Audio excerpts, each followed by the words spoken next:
মন্তব্যের জেরে এমসি কলেজের শিক্ষার্থীকে পেটালো ছাত্র শিবির। যে যারা শিবির করতেন তারা খুবই আরামে ছাত্রলীগের মধ্যে নাম বদলিয়ে নানাভাবে ছিলেন, তারা তাদের পড়ালেখা শেষ করছেন, তারা বড় বড় চাকরি করতেছেন, তারা এখন বিশ্ববিদ্যালয়ের ভিসি হচ্ছেন, তারা নানা কিছু হচ্ছেন। মন্তব্যের জেরে এমসি কলেজের শিক্ষার্থীকে পেটালো ছাত্র শিবির। এটা কি আপনার নজরে পড়ছে? এটা নজরে আমি পড়ছে। আজকে সকালে আমি বেশ কয়েকজনের সাথে কথা বলছি যে ঘটনা কি ঘটছে। খুব সম্ভবত এখানে শিবিরের সংশ্লিষ্টতা থাকতে পারে। আমি এই প্রোগ্রাম শেষ করে এটা ব্যাপারে স্ট্যাটাস দিব। Okay, thank you so much doctor Ghalib, আপনি আমাদের সঙ্গে। Moral standard is moral standard, Khaled ভাই, ডাজন্ট ম্যাটার বাট আমরা ছাত্র শিবির আর whoever it is, আমরা এটা আপনার কাছে আশাও করি। লীগের বিরোধিতা করছে তাদের কিন্তু অনেক ধরনের, মানে আমি কি বলবো, নৃশংস নির্যাতনের মধ্যে যেতে হয়েছে। অন্যদিকে আমরা দেখছি যে যারা শিবির করতেন তারা খুবই আরামে ছাত্রলীগের মধ্যে নাম বদলিয়ে নানাভাবে ছিলেন, তারা তাদের পড়ালেখা শেষ করছেন, তারা বড় বড় চাকরি করতেছেন, তারা এখন বিশ্ববিদ্যালয়ের ভিসি হচ্ছেন, তারা নানা কিছু হচ্ছেন। তো এইটাকে আপনি আসলে কিভাবে দেখেন? মানে কার আত্মত্যাগটা বেশি আসলে? মানে শিবির নিজেকে শিবির বলে নাই, না বলে এর মধ্যে ছিল, সবার সাথে মিলেমিশে ছিল, পরে এখন বলতেছে যে তারা শিবির, এবং শিবিরে অনেক কিছু করছে, মূল আন্দোলনটার মধ্যে শিবির এটা করছে। এইটা জায়গা থেকে যদি একটু বলেন ডক্টর মির্জা গালিব। খালেদ ভাই, এই ন্যারেটিভ কি আপনার? মানে আপনি এই ন্যারেটিভ বিশ্বাস করেন? না না, আমি কিছুই বিশ্বাস করি না। আমার বিশ্বাসের জায়গা থেকে আমি এটা বলি না। আমি পপুলার ন্যারেটিভের জায়গা থেকে প্রশ্নটা আপনার কাছে করছি। ঠিক আছে, ওকে ওকে। এমনকি আপনি একটু ডিসকানেক্টেড ছিলেন, এমনকি বাকি বিল্লাও কিন্তু এটা বলেন নাই। এটা আমি বললাম জায়গাটা থেকে, বাকি বিল্লাহ অন্য একটা জায়গা থেকে বলছেন। আপনি শেষ বক্তব্য নিশ্চয়ই শুনছেন। আচ্ছা জি, না থ্যাংক ইউ। আমি একটু আগের পয়েন্টে বলে এই জায়গাটাতে আসি। একটা জিনিস দেখেন, যে ক্রেডিট নেওয়ার পলিটিক্স, এই শব্দটার প্রেমিস আসলে ভুল। এটা এক ধরনের আপনার প্রোপাগান্ডা টাইপের শব্দ। এটা পলিটিক্স হবে তখনই যখন যে যতটুকু করেছে তার চাইতে যদি বেশি দাবি করে, সে যদি মিথ্যা কথা বলে, সে যদি ইনফরমেশনকে আপনার ডিসইনফরমেশন করে। কিন্তু যার যতটুকু কন্ট্রিবিউশন, সে যদি সেইটুকুকে অনেস্টলি দাবি করে, তাহলে সেটার মধ্যে তো ক্রেডিট নেওয়ার কোনো পলিটিক্স নাই। এটা হচ্ছে একটা জিনিসকে অ্যানালাইসিস করার পদ্ধতি, এবং তারটুকু সে দাবি করবেই, এবং আমাদেরও সেটা মেনে নেওয়া উচিত। যদি দাবিটা তার কাজের চাইতে বেশি হয়, তখন আমরা এই প্রশ্নটা করব। এখন আপনি দ্বিতীয় যেটা প্রশ্ন তুললেন, যে এই আন্দোলন, শেখ হাসিনার বিপক্ষে যে আন্দোলন, তার তিনটা ধাপ দেখেন। প্রথম ধাপ হলো, একটা লম্বা সময় রাজনৈতিক দলগুলো এই ফ্যাসিবাদের বিপক্ষে সংগ্রাম করছে। সেখানে বিএনপি ছিল, সেখানে জামাত ছিল, সেখানে ছাত্র দল ছিল, সেখানে ছাত্র শিবির ছিল। এবং আপনি যদি দেখেন যে আওয়ামী লীগের এই অপারেশনের এগেনস্টে জামাত এবং শিবিরের লোকেরা কতখানি নির্যাতিত হয়েছে, তাহলে আপনি বুঝবেন যে শিবির এখানে ছাত্রলীগের মধ্যে আরামে ছিল না। আপনি ঢাকা বিশ্ববিদ্যালয়ে ধরেন, কতগুলো ছাত্রকে বিশ্ববিদ্যালয়ের হল থেকে ছাত্র শিবির করার অপরাধে পিটাইয়া, হাত ভাঙ্গা, পা ভাঙ্গা হসপিটালে পাঠাইছে। ইউনিভার্সিটির প্রক্টর যাইয়া আহত অবস্থায় পুলিশের কাছে তাদেরকে ধরাই দিচ্ছে। ছাত্র শিবিরের কতজনকে পুলিশ গুম করে লয়ে গেছে, তাদের লাশ পাওয়া যায় নাই। ইসলামী বিশ্ববিদ্যালয়ের লাশ। ঢাকা ইউনিভার্সিটি কি শিবির ছিল? হ্যাঁ, ঢাকা বিশ্ববিদ্যালয়ে শিবির ছিল। ঢাকা বিশ্ববিদ্যালয়ে শিবির প্রকাশ্যে কাজ করতে পারে নাই। এই না করার পিছনে এই যে 54 বছরই পারে না, মানে এটা স্পেশালি এই 10 বছর যে তা তো না, মানে এটা 54 বছরই না, তার আগেও পারে নাই। তার আগেও পারে নাই। আমি যখন ছিলাম, আমরা যখন বিশ্ববিদ্যালয়ে ছিলাম, তখনও পারে নাই। তার কারণ হলো বিশ্ববিদ্যালয়ে গণতান্ত্রিক পরিবেশ ছিল না।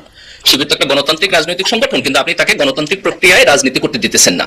এই অপারেশনের মুখে শিবির আন্ডারগ্রাউন্ড রাজনীতি করছে। ঢাকা বিশ্ববিদ্যালয় কি করবে? আপনি যদি তাকে জায়গা না দেন, তাহলে সে করবেটা কি? এখন এই যে প্রেমিস, যে শিবির হচ্ছে ছাত্রলীগের মধ্যে ছিল এবং শিবির নির্যাতনের শিকার হয় নাই, এই প্রেমিস কি কোনো সুস্থ মানুষ যদি ঢাকার দিকে তাকায়, যে ছাত্র শিবিরের কতগুলো ছেলে নির্যাতিত হয়েছে ঢাকা বিশ্ববিদ্যালয়। আপনি দেখেন আজকে এই ছেলেরা যায় মামলা করতেছে। এক একজনের পোস্ট যদি আপনি ফেসবুকে পড়েন, যে তারা বিশ্ববিদ্যালয়ের হল থেকে নিয়ে পিটাইয়া আহত অবস্থায় বিশ্ববিদ্যালয়ের প্রক্টর যায় শাহবাগ থানার ওসির কাছে। একটু কারেক্ট করেন, মানে ওরা শিবির আন্ডারগ্রাউন্ড করতো, কিন্তু তারপরে এটা জানাজানির পরে তাদেরকে প্রহার করা হইলো বা হাসপাতালে ভর্তি থাকা, এটা জানাজানির পরে। এক্স্যাক্টলি। ওকে, মানে ব্যাপারটা এমন না তো যে ছাত্র দলের আহত লোকজন বা বামদের আহত লোকজন আপনারা শিবির বলে দাবি করতেছেন, ব্যাপারটা এরকম না তো। না, ছাত্র শিবিরের ছেলেরা ঢাকা বিশ্ববিদ্যালয়ে তো তার পরিচয় দিয়ে থাকতে পারে না ক্যাম্পাসে, তাই না? তাহলে সে পরিচয় দিয়ে দিলে পারে নাই কোনো কারণে। ধরেন তার একটা ফেসবুকে স্ট্যাটাস, অথবা তার একটা কথা, অথবা তার হচ্ছে রুমমেট কেউ সন্দেহ করলো, সে বললো, এবং যখন কেউ আইডেন্টিফাই করলো সে ছাত্র শিবির করে, তাকে ছাত্রলীগ নির্যাতন করে হল থেকে বের করে দিল, এবং সে বিশ্ববিদ্যালয়ের ছাত্র হওয়ার পর পুলিশ তাকে অ্যারেস্ট করে নিয়ে গেল। ভাই, আমি তো বিশ্ববিদ্যালয়ে পড়ছি। খালেদ ভাই, আপনি তো বিশ্ববিদ্যালয়ে পড়ছেন। আপনি চিন্তা করতে পারেন এটা একটা মানুষের জীবনে কতখানি ট্রমা তৈরি করে? একটা, দুইটা, তিনটা, 100-র উপরে ঘটনা হবে। এরপরেও কেউ যদি বলে যে ছাত্র শিবির হচ্ছে নির্যাতিত হয় নাই, ভাই এটা তো মিথ্যা কথা। এটা তো হচ্ছে আপনি একটা দুটো এক্সাম্পল নিয়ে এসে কোয়ালিটেটিভলি দেখে একটা ন্যারেটিভ তৈরি করতেছেন। মানুষের সেন্স থাকলে তো ন্যারেটিভ তৈরি করা উচিত না রে ভাই। ওকে, ঠিক আছে। আমি তাহলে এবার একটু জনাব বাকিবিল্লাহ যেটা বললেন সেইটার প্রসঙ্গে একটু আসি। জনাব বাকিবিল্লাহ বললেন যে এই যে এই ক্রুদ্ধ সময়টার মধ্যে 15 বছরে, বিশেষ করে শেষ 3-4 বছরে আওয়ামী লীগের এগেনস্টে যে জায়গাগুলি নিয়ে বাম দলগুলি দাঁড়াচ্ছে, তাদেরকে কি সেই ডিউ ক্রেডিটটা দেওয়া হচ্ছে? শিবির কি কোনো সময়? হ্যাঁ, জি বলেন। তাহলে ভাই, জি, আমার সাউন্ড কি ক্লিয়ার শোনা যাচ্ছে? পরিষ্কার। এখানে দুইটা জিনিস দেখেন। আওয়ামী লীগের যে ফ্যাসিবাদী শাসন 15 বছরের, বামদের একটা অংশ তো তাদের স্ট্র্যাটেজিক পার্টনার ছিল, দলের মধ্যে ছিল। বামদের নানান নানান সাংস্কৃতিক গ্রুপ আওয়ামী লীগকে সাপোর্ট দিয়ে গেছে, আবার তাদের একটা অংশ শেখ হাসিনার বিরোধিতাও করছে। হ্যাঁ হ্যাঁ, যারা একটু লেটলি হইলো শেখ হাসিনার বিরোধিতা করছে, আমরা মনে করি তারা আমাদের রাজনৈতিক পক্ষের শক্তি। আমরা মনে করি আগামী দিনে বাংলাদেশে এই ডান বামের বিভাজন ব্লার করে দিয়া আমাদের একটা বাংলাদেশপন্থী রাজনীতি চিন্তা করা উচিত। কিন্তু তাদেরকে দুইটা জিনিস স্বীকার করতে হইব। এক, তাদের মধ্যে যে অংশ আনকন্ডিশনালি আওয়ামী লীগকে সাপোর্ট করে গেছে, এই ফ্যাসিবাদের পক্ষে সম্মতি উৎপাদন করে গেছে, এটা বামদের এক অংশের ভুল রাজনীতি, এটা স্বীকার করতে হবে। দুই, ঢাকা বিশ্ববিদ্যালয় থেকে শুরু করে সব জায়গায় তারা যে মাঝে মধ্যে গণতান্ত্রিক নর্ম ভায়োলেট করে ছাত্র শিবিরকে নিষিদ্ধ করার দাবি তুলেন, এটা একটা ফ্যাসিস্ট, ইসলামোফোবিক এবং রেসিস্ট পজিশন। আপনি ডক্টর গালিব এখানে আমাদের একটু সময় দিবেন, আমরা একটু এই জায়গা থেকে একটু বাকি বিল্লাহকে একটু আমরা শুনতে চাই, যারা বাকি বিল্লাহ একটু বলবেন। আমি শুধু প্রশ্নটা করে রাখি, মানে জামায়াতে ইসলামীর বিরুদ্ধেও কিন্তু এই অভিযোগ আছে, জামায়াতে ইসলামী 96 সালে আওয়ামী লীগের সাথে একই কাতারে দাঁড়ায়া একটা কজের মধ্যে আন্দোলন করেছে। জামায়াতে ইসলামীর একটা অংশ একটা সময় পর্যন্ত আওয়ামী লীগের সাথে বিভিন্ন রাজনৈতিক দেন দরবারে অংশ নিয়েছে। তার জায়গা থেকেও আপনি সেটাকে কিভাবে দেখেন সেটা একটু আমাদের বলবেন। আমরা একটু জনাব বাকি বিল্লাহকে শুনি। জনাব বাকি বিল্লাহ, আপনারা আওয়ামী লীগের কেউ বি টিম ছিলেন, সি টিম ছিলেন, এখন মানে সেই ব্যাপারে আপনি প্রসঙ্গটা শুনেছেন। আচ্ছা জি, আচ্ছা, হ্যাঁ, গালিবের আগের আলোচনা ধরে আমার কয়েকটা কথারই বলার আছে। এক নাম্বার হচ্ছে যে ঢাকা বিশ্ববিদ্যালয়ে শিবির নাম দিয়ে যেই ছাত্রদেরকে অত্যাচার নির্যাতন করা হয়েছে তার বেশিরভাগই ঢাকা বিশ্ববিদ্যালয়ের সাধারণ শিক্ষার্থী। শিবির ছিল একটা ট্যাগ, যেই ট্যাগ দিয়ে যে কোনো শিক্ষার্থীকে যে ছাত্রলীগের আমি শুধু এটা একটু বলি, ছাত্রলীগের রাজনীতি অনুসরণ করলে আমরা দর্শকদের উদ্দেশ্যে সেটা বলছিলাম, পরিণতি তাদের মতোই হবে। ছাত্রলীগের রাজনীতি অনুসরণ করলে পরিণতি তাদের মতোই হবে। ছাত্রদলের প্রতি সমন্বয়ক হাসনাত আব্দুল্লাহর এই হুঁশিয়ারি যৌক্তিক বলে মনে করেন কিনা দর্শকদের কাছে আমরা প্রশ্ন করেছিলাম। শতকরা 78% দর্শক মনে করছে যে হ্যাঁ এটা যৌক্তিক, এবং শতকরা 22% দর্শক মনে করছে যে এটা যৌক্তিক না। 44,000 দর্শক ভোট দিয়েছেন। জি, আপনি রেসপন্স করতে চাইছিলেন ডক্টর গালিব।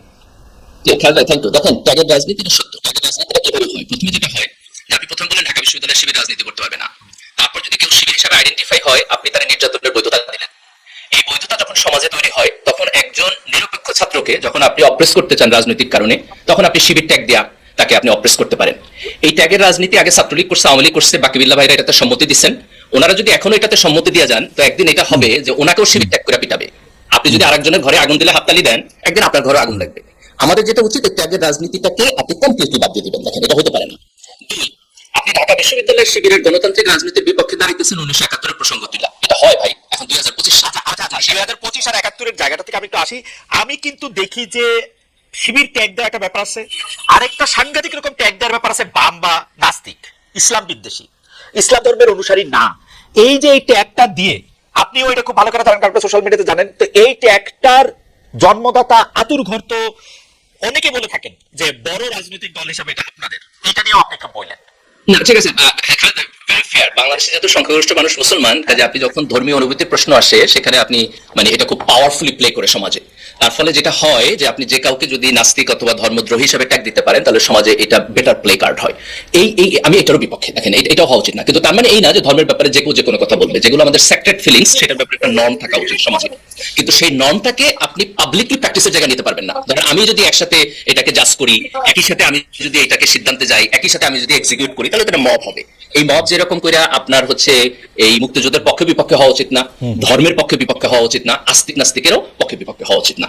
সমাজের নর্মগুলো একটা আইনি প্রক্রিয়ার মধ্যে দিয়ে থাকতে হবে, একটা কনসেনসাসের মধ্যে দিয়ে থাকতে হবে। আমাদের কোথাও এই মবগুলো প্লে করা উচিত না। দেখেন, রাষ্ট্রের নাগরিক হিসাবে আমি যদি আপনাকে রেসপেক্ট না করতে পারি, আমি যদি বাকি বিল্লাহকে রেসপেক্ট না করতে পারি, এক টেবিলে বসতে না পারি, তাহলে আমরা কেমন করে একটা পলিটিক্যাল জনগোষ্ঠী হয়ে উঠবো ভাই?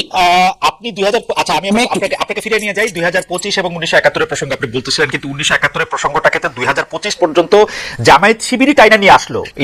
এটা তো জামায়াতের যদি বাংলাদেশে রাজনীতি করতে হয়, এটা তো অনেক আগেই সেটেল হওয়া উচিত ছিল। আপনি একজন ইতিহাসবিদ, গবেষক, বিশ্লেষক, আপনার কি মনে হয় ডক্টর গালিব, এটা জামাতের অনেক আগেই সেটেল করে রাজনীতিটা করা উচিত ছিল না? এটা দুই জায়গা থেকে প্রবলেম হয়েছে। একটা জায়গা হচ্ছে ধরেন জামাত 71কে কিভাবে দেখে, সেই প্রশ্ন কিভাবে ডিল করে, সেখানে দুর্বলতা আছে, ত্রুটি আছে, নীতিদাহীনভাবে স্বীকার করি। বাট একইভাবে জাতীয়ভাবে আমরা 71 প্রশ্ন কিভাবে মোকাবেলা করব, সেটা ব্যাপারে আমাদেরও প্রবলেম আছে। আমাদেরও রাজনৈতিক দলগুলো আপনার স্বাধীনতার পক্ষ বিপক্ষ কার্ড খেলছে। কারণ আমি একটা খুব সিম্পল এক্সাম্পল দিই। আপনি জিয়া রহমানকে দেখেন, জিয়া রহমান যখন 77-78 সালে ওনার পার্টি করলো, সেই পার্টিতে উনি মুক্তিযুদ্ধের পক্ষ বিপক্ষ কার্ড খেলছিলেন। উনি কি বলছেন যে যারা যারা মুক্তিযুদ্ধ না তাদের স্যার আমি নিব না? ওনার পার্টিতে বহু লোক আসছে না যারা মুক্তিযুদ্ধ বিরোধী ছিল, মুসলিম লীগ করছে, তারা আসছে না? আজকে বিএনপি কার্ড কেন খেলতেছে আমার বলেন? তাহলে উনি তো জিয়া রহমানের পলিটিক্যাল ফিলোসফিকে ভায়োলেট করতেছেন। বিএনপি কি আপনারা একটু ভুল বুঝতেছেন না? বিএনপি কি এখনো মুক্তিযুদ্ধ কার্ড খেলতেছে না তো। বিএনপি তো জামাত ইসলামীকেও এমন না যে জামাত ইসলামীকে নিবে না এরকম কোনো দল বন্ধ করে রাখছে, তা তো করে নাই। বরং জামায়াত হচ্ছে বিএনপির এগেইনস্টে অনেক কথা বলছে। আপনার টকশোতে এসে বিএনপির vice chairman most probably Fazlul ভাই যে ল্যাঙ্গুয়েজে আপনার কথা বলছে, আপনার কি মনে হয় যে ওনার বক্তব্য যদি আপনি যে কোনো একজন দর্শককে শোনান আর তাকে জিজ্ঞেস করেন এটা আওয়ামী লীগের বক্তব্য না বিএনপির বক্তব্য, আপনি কি মনে করেন ডিস্টিংগুইশ করতে পারবে একজন দর্শক? উনি উনি উনি উনি কিছু কথা বলছেন যে এটার ক্ষেত্রে আসলে আওয়ামী লীগ এবং বিএনপির জায়গায় এক জায়গায় চলে আসে, কিন্তু আমি মনে করি উনি বিএনপির ভাইস চেয়ারম্যান, কিন্তু বিএনপির মুখপাত্র নয়। বিএনপির ভাইস চেয়ারম্যান এরকম আমার জানা মতে অনেক আছে, মানে আমি হাতে গুনে একজন কয়জন বলতে পারবো না, এবং উনার বক্তব্যটা উনার ইন্ডিভিজুয়ালিস্টিক। আমি যদি বিএনপির বক্তব্য হিসেবে মির্জা ফখরুল ইসলাম আলমগীরের বা জনাব তারেক রহমানের বক্তব্য, জনাব মির্জা ফখরুল ইসলাম আলমগীরের বক্তব্য যদি আমি বিশ্লেষণ করি, কারণ বেগম খালেদা জিয়া অনেকদিন ধরে কথা বলতেছে না, তাহলে কিন্তু আমি এরকম দেখি নাই যে তারা আসলে মুক্তিযুদ্ধ ভিত্তিক রাজনীতি, যেটা আওয়ামী লীগের রাজনীতিটা তারা করতেছে, এটা আমার মনে হয় না। তারা যদি না করে আমি অ্যাপ্রিশিয়েট করবো। আমি আপনার আগের পয়েন্টে যে আমি জাস্ট ছোট্ট করে দুইটা কনক্লুশন দিই। একটা হলো মুক্তিযুদ্ধের প্রশ্নে আমাদের জাতীয়ভাবে একমত হইতে হবে যে এই পক্ষ বিপক্ষ চেতনা ইন্ডাস্ট্রি যেটা, আমরা এটার মধ্যে যাব না। এবং দুই, দেন আমরা জামাতকে প্রশ্ন করবো আপনি যেটা করছেন যে ভাই ওকে আপনি মুক্তিযুদ্ধের বিরোধিতা করছেন, কেন করছেন, আমরা এটা কিভাবে রিজলভ করি। আমি চাই না যে আপনি জাতির শত্রু হয়ে থাকেন, আপনি জাতির মধ্যে ইন্টিগ্রেটেড হন, তাহলে সেই আলাপ আলোচনা আমরা জামাতের সাথে করবো। কিন্তু আপনি যদি এই কনসেনসাসটা তৈরি না হয় তাহলে তো আপনি আলাপ আলোচনাটা করতে পারবেন না। আমি কমপ্লিটলি এগ্রি করি জামাতের সাথে জাতীয়ভাবে আমাদের এই আলাপ আলোচনা হওয়া উচিত। ডক্টর গালিব, আচ্ছা, আমি ব্যাপারটা একটা মানে আপনি তো